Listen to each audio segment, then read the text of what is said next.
All right. Well, welcome back, everybody. I hope you're enjoying the smorgasbord so far. We're going to be blessed to learn more about limestone. And this is Ellen McHenry, and she is the glue that holds us all together. Professional artist, science writer, and independent researcher. And she was actually interviewed on Real Science Radio. If you get time, might want to check that out. But without further ado, here's Ellen McHenry. Okay, thanks everybody for bearing with our little hiccups and stuff here. Um, we didn't expect to be doing this ourselves, and we all had a crash course in Zoom webinars in the last 6 weeks. So, um, thank you for being patient. All right, so what I'm going to do, because I can't just use my PowerPoint like I did with the first presentation. Um, my PowerPoint crashed between the time that I recorded the video and, anyways.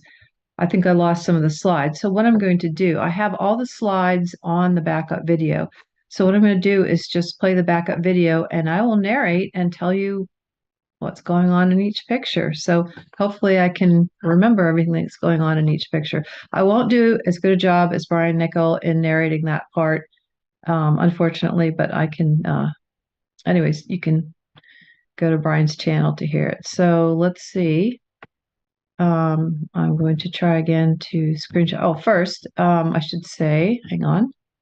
Um, so what I'm presenting is available as an ebook. What? Okay, there we go. For free download, if you go to the conference page where all the talks are listed, so right under this talk, there will be a link. And if you click on it, you should get a free copy of this paperback. Eventually, I hope to have it up on online booksellers, and you can actually have a physical copy. This is just a proof copy that I'm holding, and I'm still working through it. But you can have the digital copy. So there's extra information in the ebook. There's a lot of extra information in the ebook. So what I'm going to show you here is just the highlights of it. So there's a lot of uh, it's worth paging through the ebook. There's also, I think, an outline available next to it. There should be a link for an outline to the talk, which is just this kind of boring, hitting the major points. Nothing pretty. First, what is limestone? Well, it's any rock that is made primarily of the mineral calcium carbonate, CaCO3. You see the molecule there, carbon, 3 oxygens, and a calcium ion. So sometimes there's other minerals mixed in, but if it's primarily calcium carbonate, then we classify it as limestone. And one way to test for this, if you're in the field, is you have a little vial of acid with you. You put a few drops of acid on the rock, and if it bubbles, making carbon dioxide bubbles, then you know it's limestone. A common type of limestone is I think, boring gray rock that has almost no fossils. And this is the kind of rock that surrounds me in central Pennsylvania. I took this photograph just down the street from my house at a limestone quarry. So, yeah, I think this is pretty boring rock. And the quarry just crushes it up to make gravel landscaping rock. So they think it's pretty boring too, I guess. So they think that gray limestone gets its dark color from molecules of kerogen, which are carbon-based organic molecules, probably from decomposition of living things, plants, animals, algae. And this fits very well with the idea that limestone was made during the flood when there was a lot of decomposing things around. Some limestone is almost white and yet contains really nice fossils. So the color indicates that there was very little decomposition. And also the preservation of these beautiful fossils indicates that it was a very rapid burial with very little decomposition. And this fossil is from the famous Solnhofen limestone quarry in Germany. The same quarry also gave us the famous Archaeopteryx fossil shown on the right. So the most exquisitely detailed fossils in the world are found in limestone because it's a very fine-grained rock. And on the left, I think that's a crinoid. Marble can also be classified as a type of limestone because we think it started out as limestone, judging by its chemistry based on CaCO3, but then it was squeezed and heated and underwent metamorphosis, and the crystal size increased to where the crystals are actually visible, and that's what gives marble that sparkle, these large crystals. And of course, marble is very good for sculpting, for making nice buildings. Travertine is a type of calcium carbonate that precipitates out of hot water and forms these interesting crustal shapes around hot springs. Stalactites and stalagmites in caves are also usually made of calcium carbonate, again precipitating out of the water. Some limestone contains little spheres called ooids, so the rock is called oolitic limestone. This is a picture that was taken under a microscope. They sliced the rock so you could see a cross-section of the ooids, and you could see there's a core. The limestone was forming around something, sand grain or something. Some oolitic limestone has very large ooids, and some has very small ooids.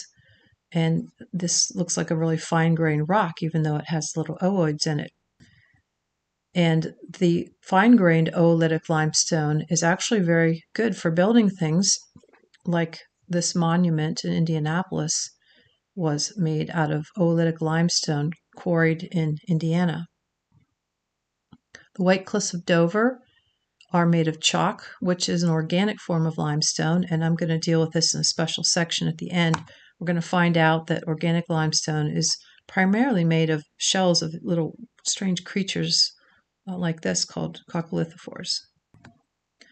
Some limestone is made of a mix of calcium carbonate and magnesium carbonate, and it's called dolomite.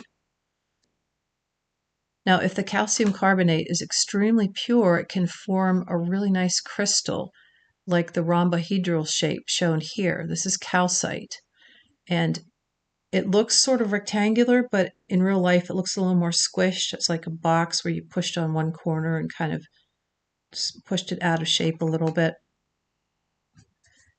And it can also form a crystal shape called aragonite, which looks nothing like the box shape. So it's interesting that the same mineral can form these two very different crystal shapes. And aragonite usually occurs in a high pressure situation. So I thought it'd be fun to take a look at some well-known limestone formations around the world, like the Rock of Gibraltar.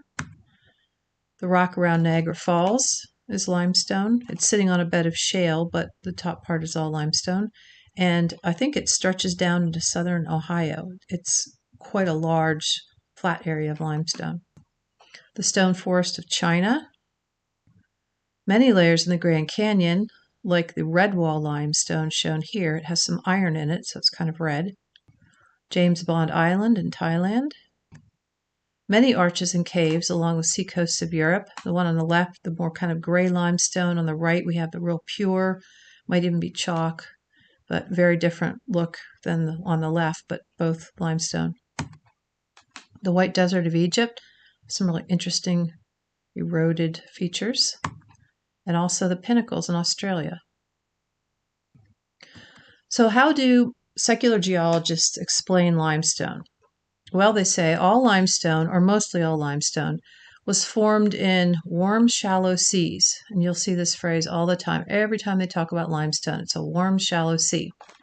So they think that all of the calcium carbonate came from the remains of marine creatures like clams and oysters and corals, because their shells are made of calcium carbonate. And sometimes we find clam shells embedded in limestone. So they find a clam in limestone, and then they take a flying leap of logic and assume that the clam made the limestone. So because these creatures require sunlight and warmth, then therefore the sea that they lived in had to be warm and shallow so they could get sunlight and live. So they think that then as these creatures died, their shells dissolved and broke up and sank to the seafloor and piled up and made the limestone layer. So in order for this to happen, they have to have the seafloor subsiding, sinking at the same rate that the limestone is building up. So the picture on the left shows you if the seafloor drops too slowly, well, the limestone is going to build up very quickly, and eventually it's going to stick out the top of the water and the creatures will die. On the right, if the seafloor goes too quickly, the water is going to get too deep and the creatures won't be able to get enough sunlight and they'll die. So we have to have this just so growth right in the middle with the seafloor dropping at exactly the same rate that the limestone is growing for millions of years. So here are 9 mysteries associated with limestone, and we'll see how well hydroplate theory does at addressing these. First, why wasn't the atmosphere poisoned by carbon dioxide when all the limestone formed? Now, we know that for every molecule of limestone that precipitates out of the water and makes rock, a molecule of carbon dioxide is released. Now, this isn't something that hydroplate theory made up. This equation is very well established. It's in all the books. Nobody doubts it. So you can see that the equation can go either way because it's got 2 arrows, one on either end. When the equation goes from left to right, we start with water and carbon dioxide and limestone, and the water and carbon dioxide combine to form carbonic acid, which dissolves the limestone and goes to the right and makes an aqueous solution that has calcium ions and the bicarbonate ions in it. So when the equation goes from the right to the left, we start out with an aqueous solution containing calcium ions and the carbonate ions, and they join, and all the atoms rearrange themselves to form one CaCO3, one CO2, and one H2O. So on the right, you can see that there's 2 carbons. We have 2 of those HCO3s, so that gives us 2 carbons, and they have to go somewhere. So one of them goes to the limestone, CaCO3, and the other joins with oxygen to make the carbon dioxide. So then the question is, how much carbon dioxide would have been made if all the limestone on the Earth had been made right there at the surface and contributed carbon dioxide to the air and water? Well, this bar graph shows how much carbon is in various things: the atmosphere, animals, plants, coal, oil, the oceans. And notice that you have to multiply those numbers by 10 to the 15th to get the number of grams of carbon in those places. And carbon is used as a proxy for potential carbon dioxide. So you notice that limestone isn't on this bar graph, and that's because we're going to add all of these together and compare them to how much carbon is in limestone. So all combined, they make that little line there at the bottom. It doesn't even look like a bar, it's so short. So the amount of carbon locked up in limestone is far, far, far more than all other sources combined. And we can calculate how much carbon dioxide this would have been compared to the atmosphere, and it turns out this would have poisoned the Earth many times over. So this is a serious problem for any theory that has all limestone being produced on the surface. Second, why are limestone layers so incredibly flat? And of course, the best place to see this is the Grand Canyon. And, it's hard to imagine that there was no erosion over those millions of years. They say that these, warm, shallow seas were there forming the limestone. The same geologists will turn around and tell you that water cut the canyon in a few million years. So if water can do that kind of erosion in such a short time, how in the world was there no erosion over millions of years? Some of these layers stretch for hundreds of miles. They're part of giant megasequences that cover a fair portion of North America. Some layers of limestone are extremely pure. How could this possibly happen in a warm, shallow sea? You know that lake beds and sea bottoms, they always have this kind of mucky, oozy stuff that goes between your toes. A lot of it is clay particles, dirt. So to get this pure limestone, that means that the warm, shallow sea for millions of years had no dirt in it. It's really hard to believe. Fourth, why do layers of limestone alternate with layers of shale, sandstone, or even coal, none of which are products of a warm, shallow sea? So their explanation is, well, the ecosystems just changed. There was a warm, shallow sea that dried up. Then there was a forest that fell over and died and rotted and made coal. And then the ecosystem changed and it became a desert for a few million years and sand built up. And then it went back to a warm, shallow sea. And then it was a desert again. And they just have to alternate these ecosystems to explain these layers. 5, why are there missing layers representing millions of years of missing time according to the secular explanations? So right where that red line is between the Muav and the Temple Butte limestone, those are both limestone layers. But according to their geological column, the Muav limestone is much older than the Temple Butte, and they're part of recognizable layers. So I'm not doubting their analysis of that. But the two layers shouldn't be touching. There should be a lot of other rock between them. 6. Why is limestone distributed so widely across the entire globe? If it's a product of a warm, shallow sea, then that means those places up in Siberia and Greenland and northern Canada had to have been in a tropical or subtropical region for a long time in order to build up these layers of limestone from the clams and oysters. 7th, why is there such a difference between old and new limestone? By old limestone, we mean like the Grand Canyon. New limestone is places where it's obviously more recent, very post-flood, maybe only a few thousand years old.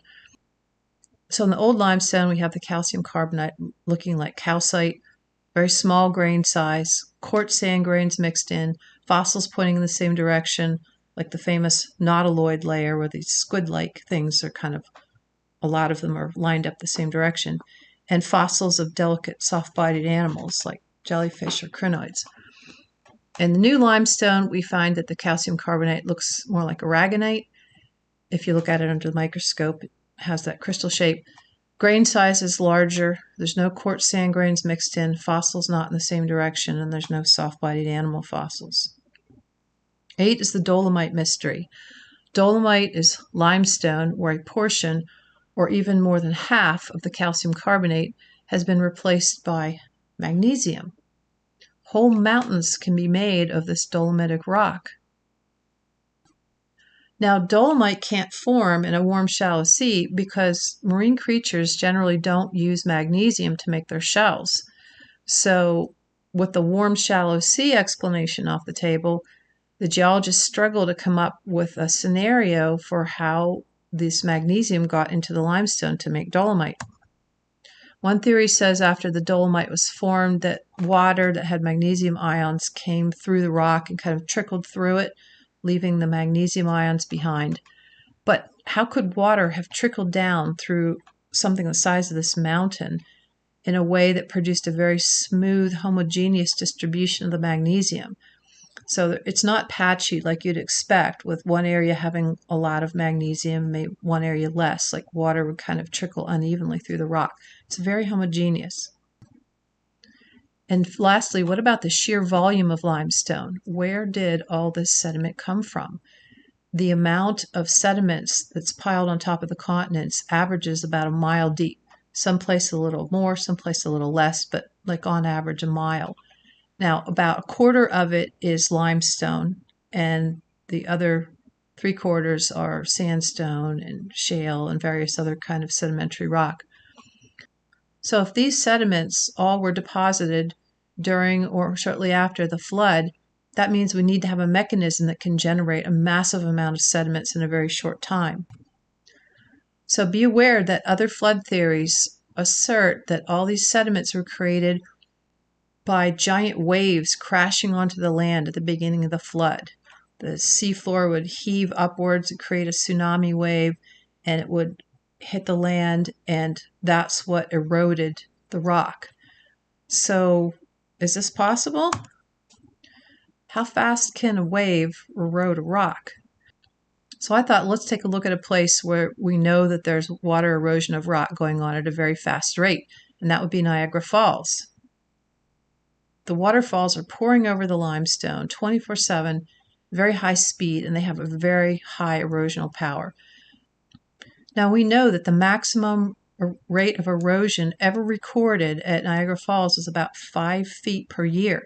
We have records that go back decades, even centuries, so we know where the falls were, and it's never been more than about 5 feet of rock per year. It's less now because they're controlling how much water goes over.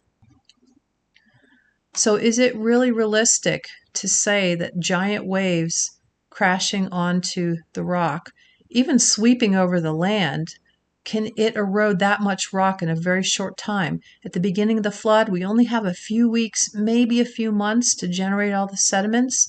And if Niagara Falls can only do 5 feet a year, it's very, very doubtful In fact, I think impossible for waves to generate that much sediment.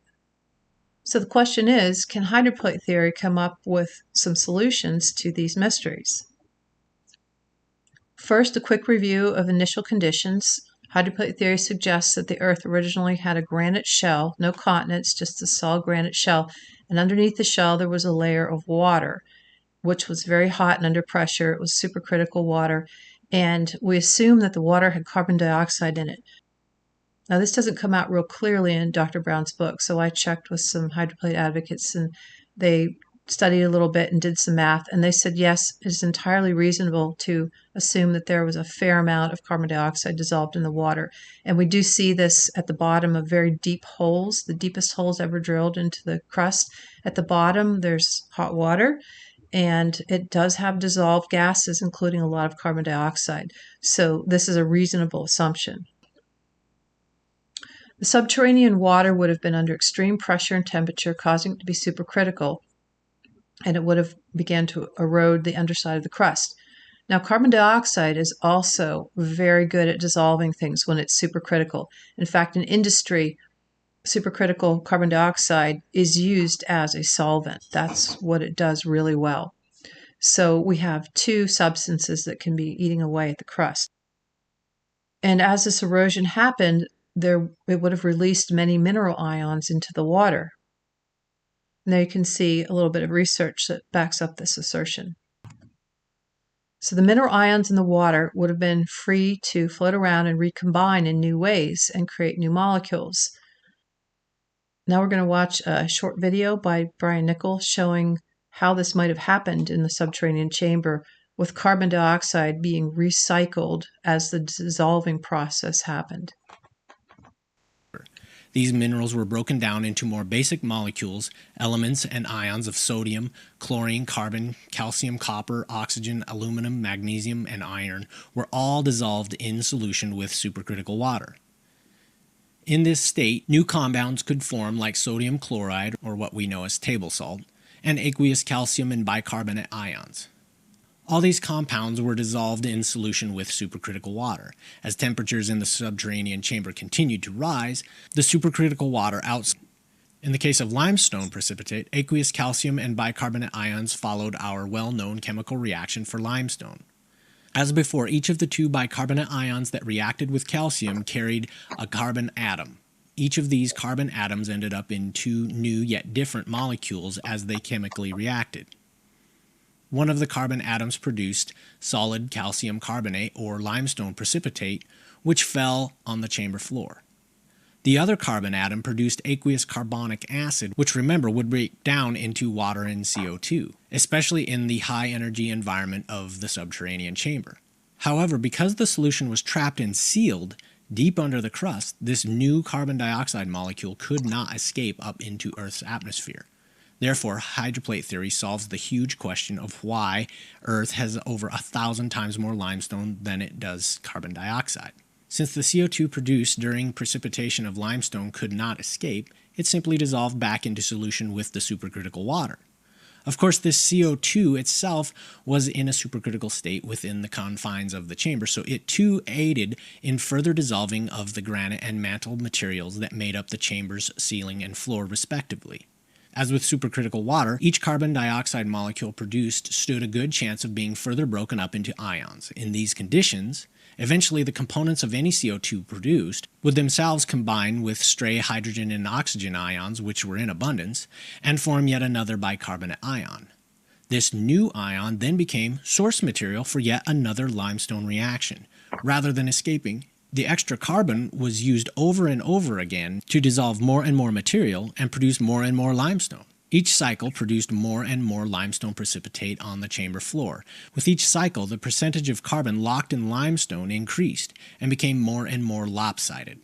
Thus, in this contained environment that hydroplate theory presents, we see a straightforward solution to what at first seemed like a huge mystery of missing carbon when thinking of limestone formation as occurring on Earth's surface.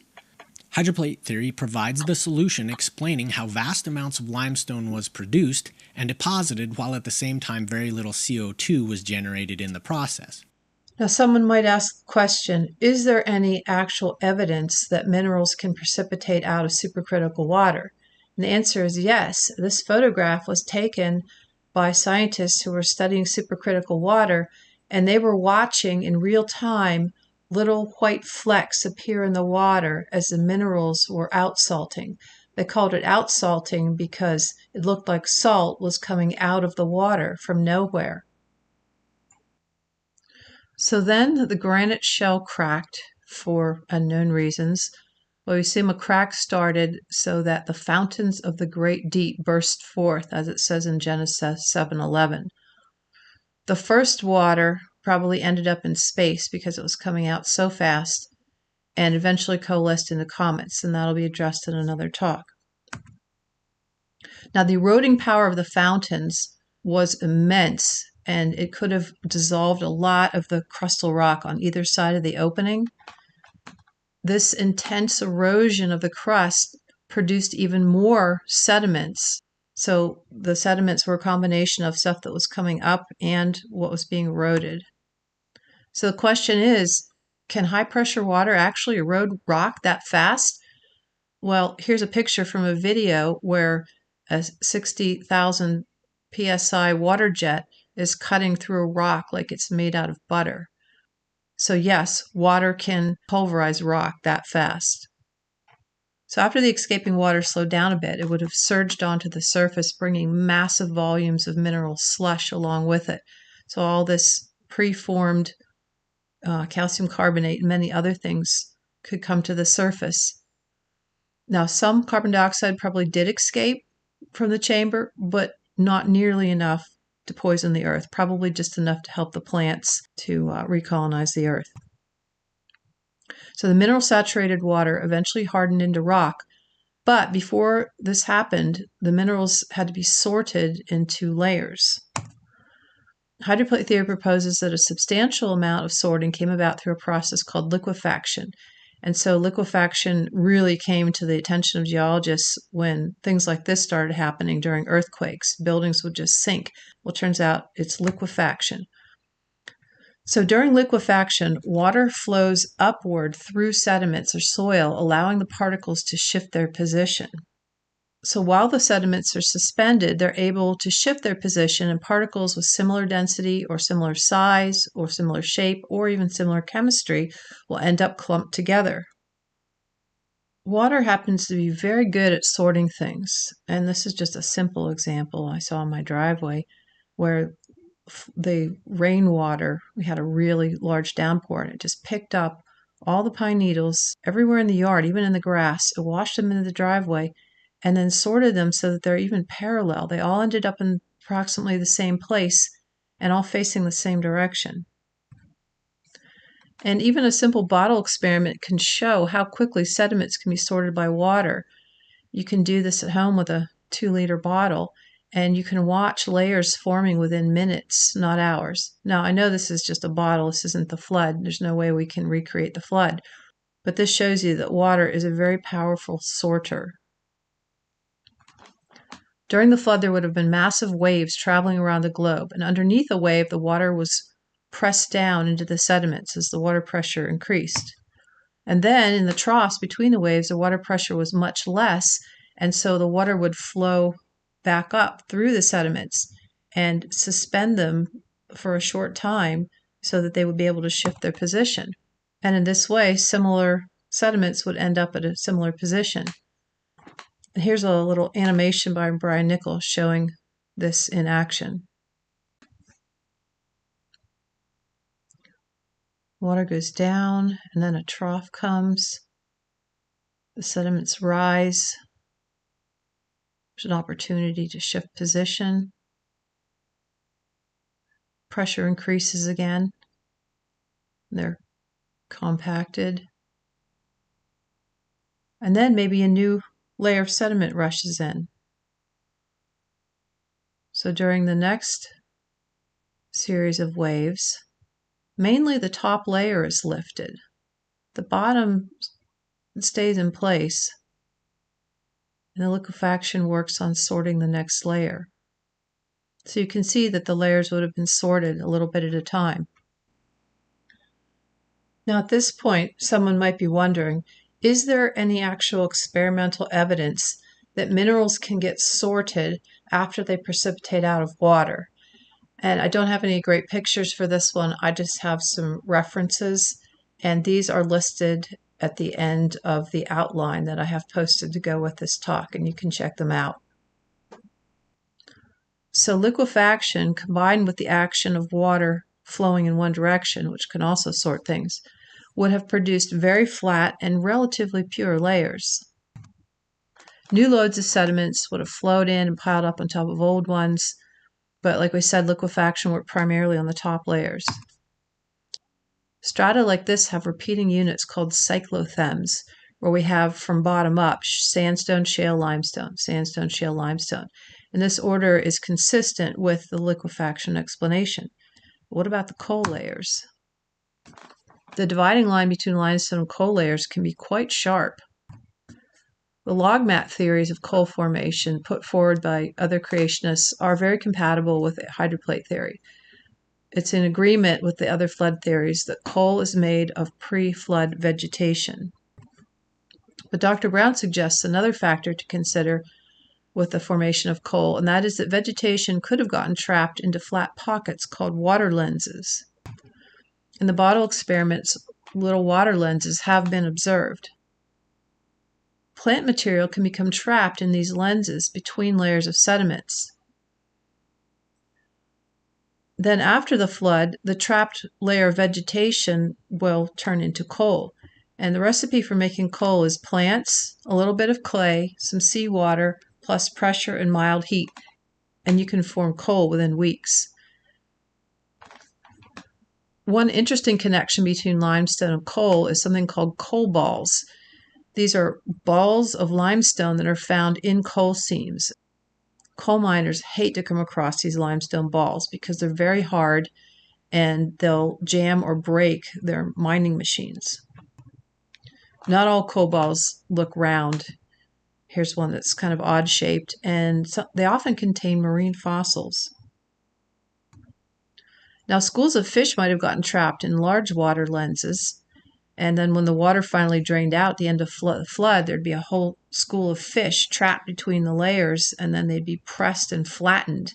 And here we see a limestone formation from the Green River Formation, where you have millions of tiny flattened fish that are just paper thin between two layers of sediments. So maybe they got stuck in a water lens. In addition to liquefaction, there was another layering mechanism at work, and that would explain these very thin varves. So secular scientists say that each of these lines, one layer, is a year, and then they just count up the lines, and that's how many years.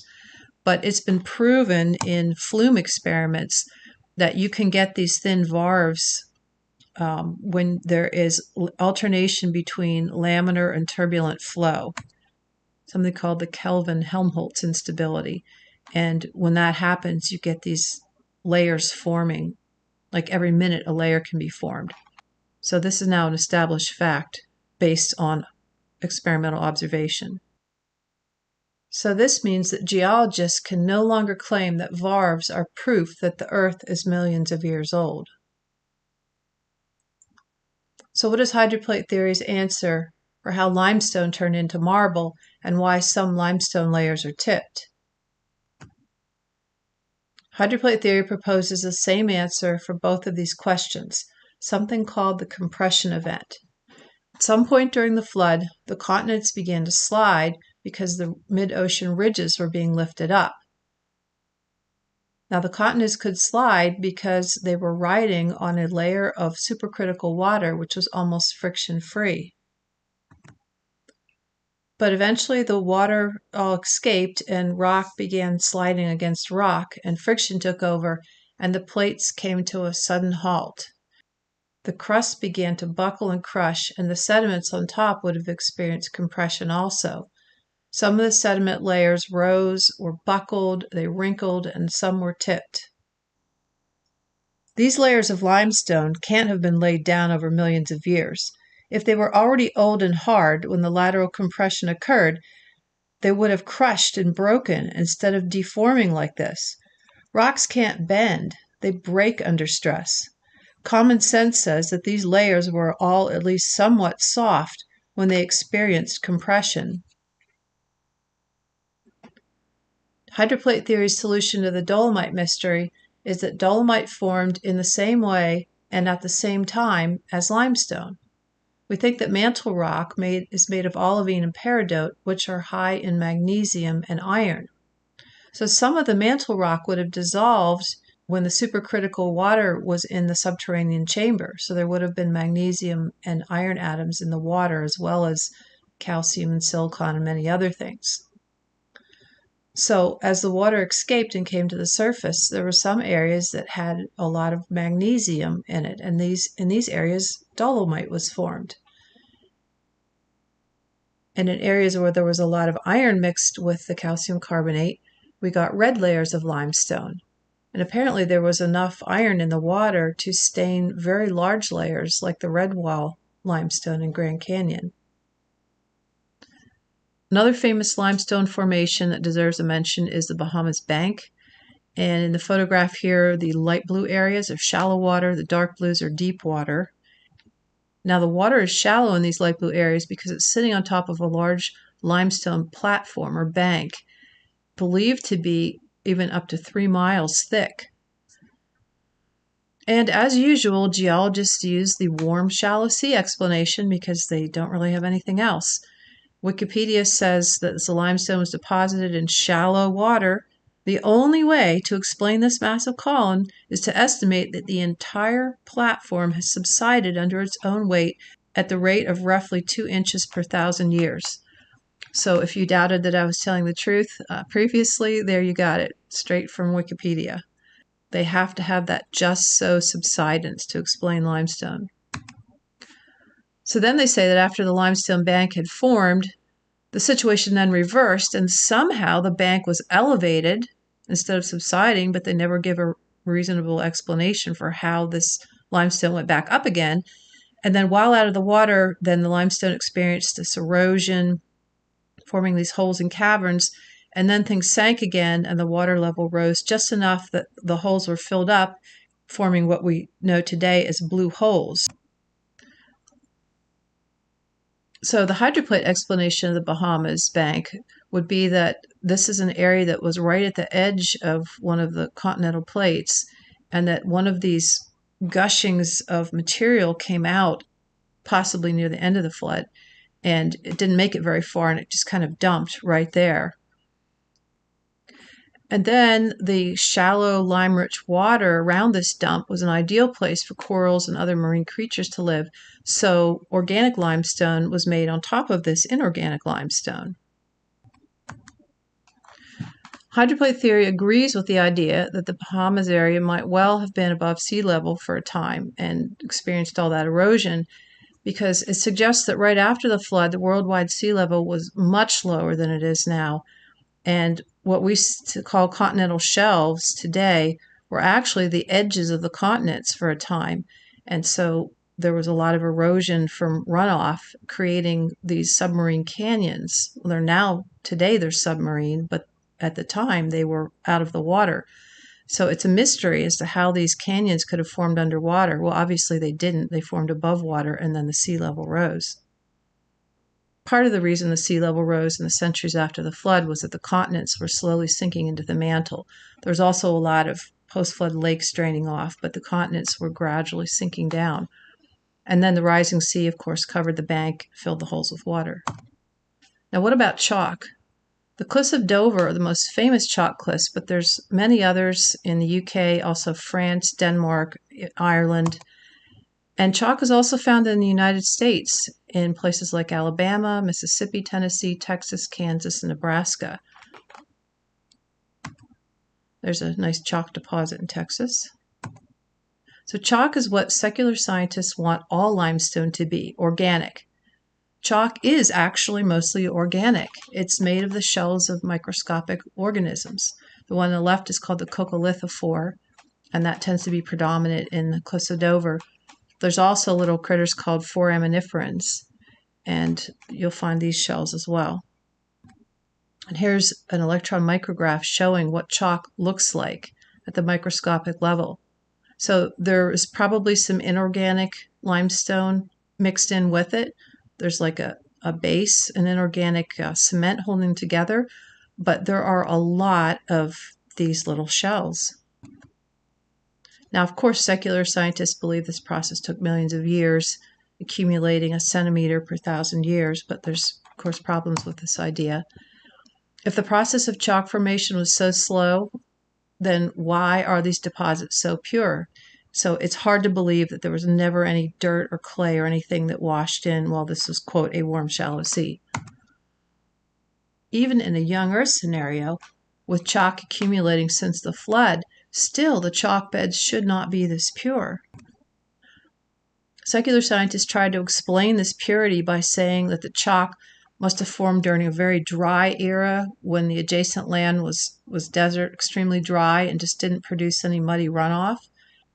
But that's obviously just a rescue device. Now, several creation scientists have worked on the problem of chalk, and I found this article at creation.com very helpful. It discusses the pros and cons of each approach, and then offers another solution, and one that turns out to be compatible with hydroplate theory. So all of these little shelled organisms can reproduce very quickly. In a matter of days, they can make an algal bloom. Here we see a satellite picture of a bloom in Lake Erie, and here it looks kind of green, but in around Antarctica, when these coccolithophores have a bloom, it looks white. To get a pure white chalk deposit of this size without any mud or clay in it, you need extremely rapid buildup of algal shells, covering the span of only a few days or at most a few weeks. The blooms must have happened at the end of the flood while the water was still covering this part of the world. This chalk cliff clearly shows individual blooms with a gray hard ground between them. A hard ground is a thin layer of debris and shells that builds up in the time between blooms. The hard grounds emphasize the fact that pure chalk deposits must happen quickly. All chalk deposits do show layers, but none quite as clear as this one. The authors at creation.com quote calculations that indicate that, although we don't see this happening today, it is technically possible to have a bloom large enough to create a chalk cliff in only a few days or weeks. Now, Dr. Brown points out that all the calcium carbonate coming out from underneath the plates could have played a role in chalk formation, providing dissolved minerals that would act not only as building material for the shells, but also as a cementing agent. Secular geologists struggle to explain how these chalk beds could have been uplifted so high above sea level. If they're the product of a warm, shallow sea, that means they were underwater at the time of formation, so we know this land was submerged when they were created. But if they formed at the end of the flood, while the land was still underwater, no uplift is needed. But even if we found a reasonable solution to the problem of how these chalk cliffs could have formed, that doesn't make them any less amazing. They are indeed one of the most astounding and puzzling rock formations on Earth. I hope this presentation has made you a little more interested in limestone, or at least a little less disinterested in it. And if you'd like to know more, I suggest starting with the free ebook that I've posted on the conference page at hydroplate.org. There should be a link to it right underneath the title and description for this presentation. Okay, so I'm going to stop sharing. Are there any questions? I haven't been looking, of course, at the questions. It's one that is sand basically ground up granite or a wider range of materials, in your opinion? So one thing I really like to do with my science classes, I teach basically grades 4 to 10. That's my sweet spot. But I have a set of stereo microscopes, and they are the best things. And so we look at sand. So I've seen with my own eyes sand from around the world, and it's every place in the world is unique, every type of sand. But you can see I have them take tweezers and pick out. You can pick out feldspar, mica, quartz. They look like little quartz crystals. You're like, that's feldspar right there, and they make a little tiny miniature rock collection. And so the sand from the Bahamas, you'd find that there's a lot of little tiny shells they can pick out. And the sand from Hawaii, there's some of it sand that has magnetite in it. So when you say sand, there's just a wide range of stuff. But your typical put it in the sandbox sand, yeah, it's quartz and feldspar and mica. And you can see them and maybe some other things, but yeah, it that's what it is. Ground up granite. I mean, a lot of it is. Thank you. And did black smokers originate from supercritical water? So my understanding that as Dr. Brown says yes. That's not something that I've studied in depth, but I believe that is what he says in his book, that it is remnants and somehow so there was no connection between the water originally, the surface water and the water under didn't have a connection, but all bets are off once that crack opened up. So yeah, probably a lot of it's leaking. It's still leaking up. That's his idea. Yeah, it is. And of Yeah, course, it's very, very rich, very hot, and very rich in minerals. that makes sense. And how do you get diatomites? Oh, Diet, diatomaceous, the diatomaceous earth. Yeah, I've looked at that yes. too. It's really cool. So you also have diatoms, which they have a silicon-based shell. So diatomaceous earth has a different chemistry. It's not calcium carbonate. It's the creatures. Basically, diatoms live in glass houses, and they make it's the craziest things. I love them. They have these little geometric shells they live in, and they're basically made of SiO2, silicon, glass. So diatomaceous earth has a silicon-based chemistry because it's mainly, yes, those instead of calcium-based. Very interesting. And that dolomite, that was very interesting. Um, Yeah, so I was at a quarry. I had taught a class about this, and we had discussed the various things about formation of sediments. And it was just interesting to see, my kids are middle schoolers or elementary middle schoolers standing there at the quarry. And the guy actually said that we're looking that picture that I showed you, this vast quarry of like just unbelievable amount of gray rock there. They're hauling it out with these giant trucks. It's going to take them decades to mine that. And so he's standing there. He's going, "Yeah, this used to be a warm, shallow sea, and all this came from clams." And my kids are sitting there. Clams did not make this rock, and I could see them. They were just bursting. They were wanting to go, "Ah!" And I was just like, later, and I'll just let them. But it's kind of a kid's reaction. It's like, oh really, come on, clams made Grand Canyon, give me a break. right. It just Right. uh, I loved your example about how it had to sink at just the right form or just the right rate to get it that far. And then, hey, what happened to yeah, and so that it's a rock? good point. So they you can and I'd like to when we talk about uplift, that's not my topic. When I talk about that, so I actually have a little thing. I call it my uplift fairy wand, and it's this little stick with a little string, and I can just use it whenever I want something to uplift. I go ding, and there was uplift. And they say this in the books that this the mountains uplifted. They say, well, how? They never provide a mechanism. You can't just say the word uplift and have the world obey, and you can't just say the word subsidence and expect, no, no.